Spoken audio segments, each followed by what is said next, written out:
Here's something that caught my attention when I pulled this week's numbers. We've been watching rates climb steadily since mid-February. 5.625, then 5.875%, then 6%, then we hit 6.25% not once but twice. And then this week, the rate from OnPoint Federal Credit Union came in at 6% with half a point, APR of 6.101%. That's a quarter point drop in a single week. I don't hype rate moves, and I'm not going to start now, but if you've been watching the data as long as I have, you know that a quarter point pullback after a 2-month upward run is worth paying attention to. I'm Perreault. I'm the managing principal broker at Fiv Realty. I've been doing this for over 21 years, and before real estate, I was an aerospace and manufacturing engineer. That background shapes how I look at this data. I don't just read the week's numbers and call it a story. I run rolling averages. I look at trend direction. I look at where we are relative to the same period last year, and I tell you what it actually means for buyers, sellers, and people who are thinking about moving up or down in this market. Let me explain what a rolling average is and why I use it, because it matters for everything I'm about to tell you. A weekly real estate number is like a single data point on a noisy signal. It might be high because it was a short week. It might be low because of a holiday. It might be artificially skewed by a few unusual sales, like a really expensive house. A 12-week rolling average smooths all of that out. It takes the last 12 weeks of data, averages them, and steps forward 1 week at a time. That gives you the underlying trend without the week-to-week static.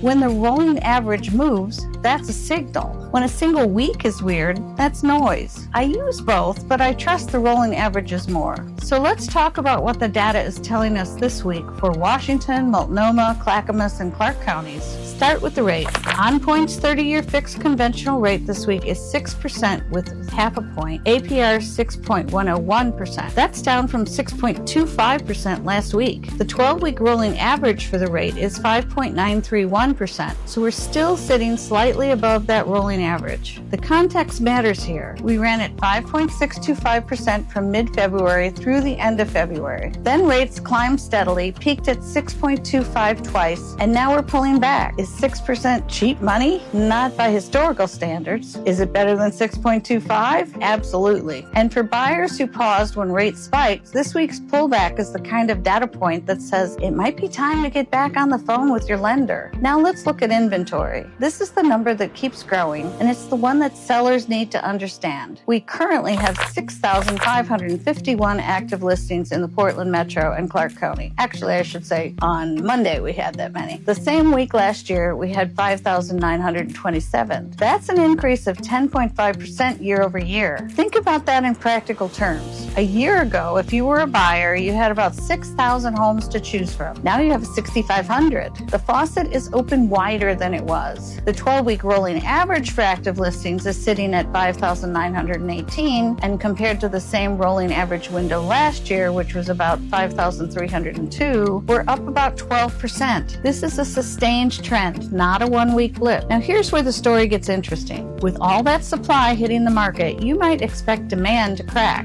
It hasn't. Total pending sales right now are 3,332. Same week last year, 3,175. That's up 4.9%. New pending sales this week came in at 686 compared to 625 the same week last year, up 9.8%. The 12-week rolling average for new pendings is 625.5 this year versus 572.5 last year. Buyers are active. The demand side is holding and keeping up with the supply. So what does that combination tell us? More supply, demand keeping pace. That means we are not in a buyer's market runaway. We're not seeing inventory pile up with no one buying it. But we're also not in the frenzy market of a couple of years ago where everything went in a weekend with multiple offers at 5% over list. We're in a market where the quality of your pricing strategy matters enormously. Let me give you the price data. This week's average sale price is $616,619. The same week last year was $626,465. That's a decline of about 1.6%. Median sale price this week is $550,000 versus $554,120 a year ago, down about 0.7%. Those spot numbers are a little below last year. But watch what happens when I look at the 12-week rolling average. That's where I trust the data more. The 12-week rolling average sale price right now is $615,728. The same 12-week window last year was $614,301. That's a difference of 0.2%, essentially flat. The 12-week rolling median is $546,090 now versus $546,512 last year, down 0.1%, essentially the same. The 12-week rolling average is telling me that prices at the trend level have not materially changed year over year. What you're seeing in spot comparisons is noise. The April month-to-date data is worth flagging. April 2026 average is $619,992 across 835 sales versus $642,016 across 953 sales in April 2025. That's a 3.4% decline, and the volume difference, 835 versus 953 transactions, tells part of that story too. Fewer high-priced sales in the mix can pull the average down even if the market itself is stable. Days on market. Average days on market this week is 65 days compared to 62 days same week last year. The median is 18 days versus 15 a year ago. The 12-week rolling average days on market is 73.3 days, up from 68.5 last year. But look at the median days on market trend over the last several weeks. It has dropped sharply. We were at 66 median days in early February. Now we're at 18. That's a dramatic compression. What that tells me is that well-priced homes are moving quickly. The homes that are sitting are the ones that started out too high. The aspirational pricing is not what you want to do right now. And those are driving up the average. Now, speaking of overpriced homes, let's look at price reductions. This week, 682 price reductions were recorded in the RMLS for our area. 332 of those were $15,000 or more. Same week last year, the total was 657. So, we have more price reductions than last year, which is consistent with the inventory increase. The 12-week rolling average for price reductions has been climbing all year, from around 454 in late January to 554 now. Sellers who don't price correctly are being forced to chase that market down. Now, here's the data point that surprised me and I think should surprise you. The average sale price as a percentage of the asking price this week is 100.62%. Last year, the same week, it was 99.85%. We are selling at a higher percentage of asking price than we were a year ago. That implies more demand. The average sale price as a percentage of the original asking price is 98.67% versus 97.47% a year ago. That is also better than last year. The 12-week rolling average for that ratio is 99.27%. What does this tell us? If you price correctly, you are not just selling, you're selling well. The market is not broken. Buyers are willing to pay asking price and even compete above it on the right home. So here's what all of this means. If you're a seller, this is not the market to overprice. The 682 price reductions this week are your peers who learned that lesson the hard way. The homes that are selling at or above asking are the ones that were priced correctly from the start. If you're thinking about listing, call me. Let's look at the data for your specific neighborhood and build a strategy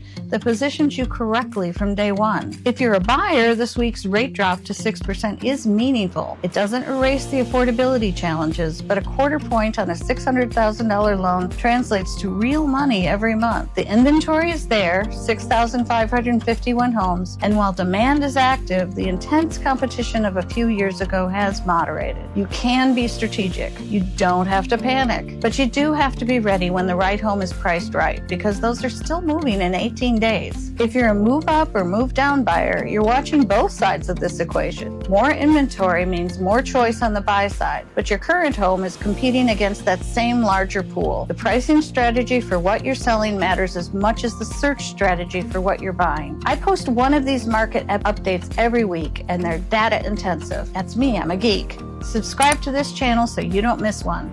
The blog version with all the data is at pdxhomesforsale.com. If you want to talk strategy for your specific situation, you can reach me at lauren@pdxhomesforsale.com or 503-683-1885. I'm Lauren Perreault at Fiv Realty, and I'll see you next week.